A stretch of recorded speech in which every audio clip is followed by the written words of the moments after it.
ଶୀତୁଆ ଅପରାହ୍ନରେ ଗାଁ ଦାଣ୍ଡରେ ଝିଅଟିଏ ଅଣ୍ଟିଲି ଚଣ୍ଡୀଙ୍କ ପରି ଡେଇଁ ଡେଇଁ କେନାଲ ବନ୍ଧ ଆଡ଼କୁ ଯାଉଥାଏ। ପାଦରେ ଘୁଙ୍ଗୁର ଲାଗିଥିବାରୁ ପାଉଁଜି ଦିଟା ଝୁମ୍ ଝୁମ୍ ଶବ୍ଦ କରି ସନ୍ଧ୍ୟାକୁ ଆହୁରି ମନ୍ତ୍ରମୁଗ୍ଧ କରିଦେଉଥାଏ। ହାତରେ ଗୋଟାଏ ଭଙ୍ଗା କଳମ ବାଡ଼ିରେ ଗୁଣୁ ଗୁଣୁ ଗୀତ ଗାଇ ନଈକୂଳ ପଡ଼ା ଆଡ଼କୁ ଯାଉଥାଏ ସେ। ଗାଁର କିଛି ପରିବାର ଉଠିଯାଇ ନଈକୂଳରେ ଘର କରିଛନ୍ତି। 7-8ଟି ପରିବାର ହେବେ। ସେଇଟାକୁ ନଈକୂଳ ସାହି ବୋଲି କହନ୍ତି। ସେଠାରେ ଗ୍ରାମ ଦେବତୀ ଅଛନ୍ତି, ଗୋଟାଏ ଶିବ ମନ୍ଦିର ଅଛି, ଆଉ ଗୋଟାଏ ଲକ୍ଷ୍ମୀନାରାୟଣ ମନ୍ଦିର ବି ଅଛି। ନଈକୂଳ ହୋଇଥିବାରୁ ସନ୍ଧ୍ୟାର ପରିବେଶଟା ସେଠି ଗୋଟେ ନିଆରା।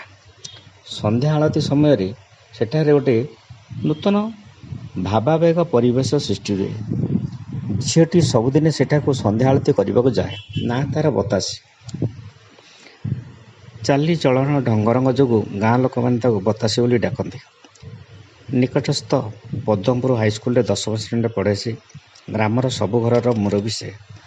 ପ୍ରାୟତଃ ସମସ୍ତ ପରିବାରର ଭଲମନ୍ଦ କାମ ହେଲେ ପରିବାରର ମୁରବୀମାନେ ତାକୁ ପ୍ରାୟତଃ ପଚାରନ୍ତି। ତାଠାରୁ ପରାମର୍ଶ ବି ଗ୍ରହଣ କରନ୍ତି। ଅନ୍ତତଃ ତା ପରାମର୍ଶ ବି କାମ ଦିଏ। ତା ପରାମର୍ଶରେ କେହି କେବେ ହଇରାଣ ବି ହେଇନାହାନ୍ତି। ଯେଉଁ କାମଗୁଡ଼ାକ ପୁଅମାନେ କରିପାରନ୍ତି ନାହିଁ, ବେଳେବେଳେ ସେ କାମକୁ ବତାସି ଅତି ସହଜରେ ବି କରିଦିଏ। ଏ ସକାଶେ କେତେକ ତାକୁ ଥଟ୍ଟାରେ ଉଦଣ୍ଡି ବୋଲି ବି ଡାକନ୍ତି।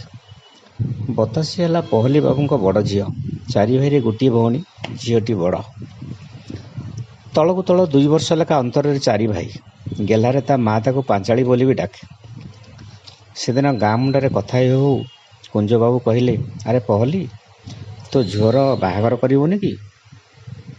ଉଦଣ୍ଡିଟା ଶୀଘ୍ର କରିଦେବେ, ବଡ଼ ହେଲେ ହଇରାଣ କରିବ, ପୁଅ ମିଳିବେନି।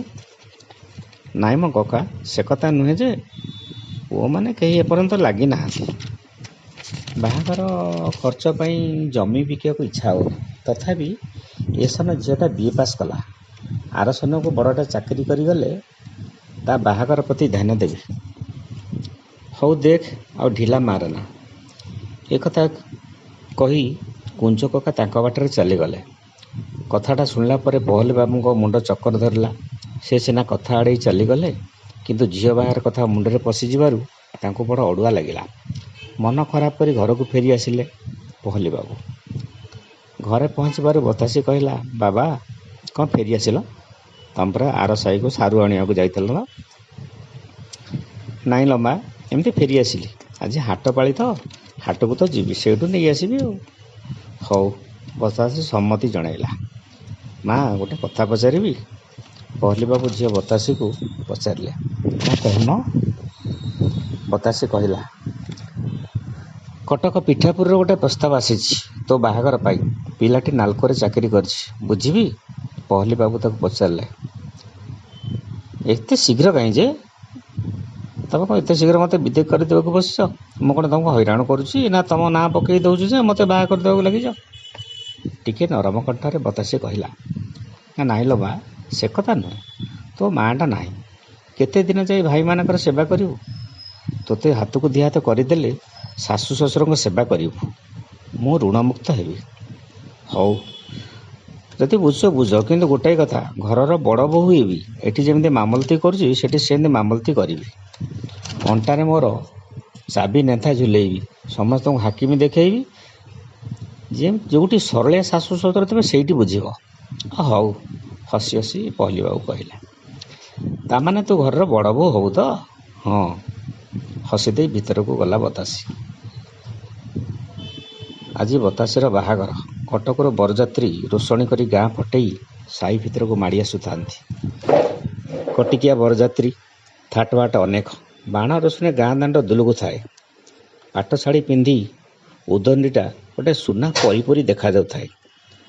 ଅତିଥିମାନେ ଗୋଟିଏ ଉପରେ ଗୋଟିଏ ଉପହାର ଦେଇ ତା ହାତକୁ ବଢ଼ାଇ ଦେଉଥାନ୍ତି।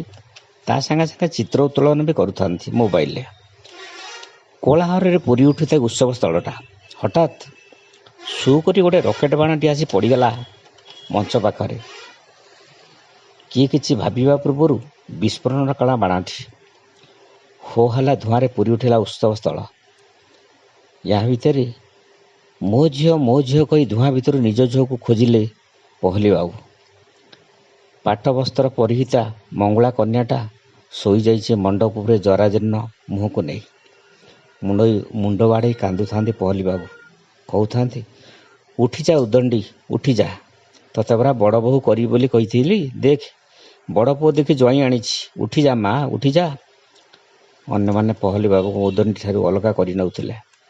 ସ୍ୱପ୍ନରେ ରହିଗଲା ତାର ବଡ଼ ବୋହୂ ହୋଇ ମାମଲତି କରିବାର ସ୍ୱପ୍ନଟା। ମା ପାଖକୁ ଚାଲିଗଲା ମା ଛେଉଣ୍ଡ ଝିଅଟା।